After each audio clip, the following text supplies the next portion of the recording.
सभी को जय श्री राम, जय जय श्री राम।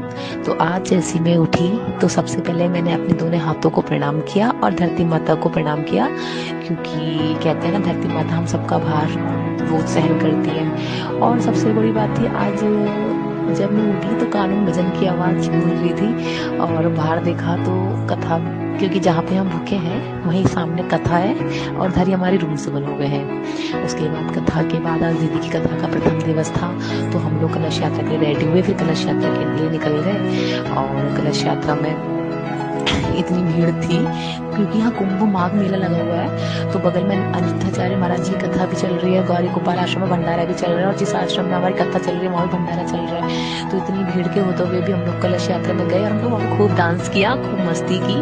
और जो हमारे संग पुलिस वाले भैया हैं इन्होंने भी बहुत सहयोग दिया।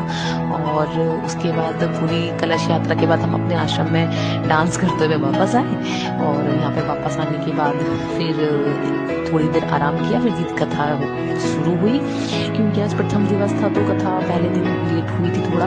उसके बाद कथा समाप्त करने के बाद हम लोग गंगा मैया की आरती के टाइम पे गए। वहाँ पे हमने ऊँट में सवारी की और समय में हमारे पिताजी ने, हम दोनों ने साथ में ऊँट में सवारी की, बहुत इंजॉय किया। हालांकि पापा हमारे बैठना नहीं चाह रहे थे, उन्हें जबरदस्ती बैठाया गया।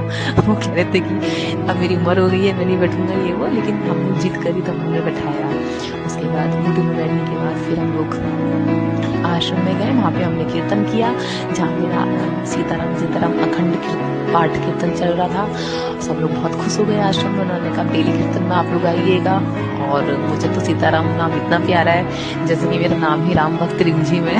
तो कीर्तन के बाद हम लोग फिर अपने आश्रम में अपने रूम में वापस आए और इसी प्रकार हमारा पूरा दिन गुजरा।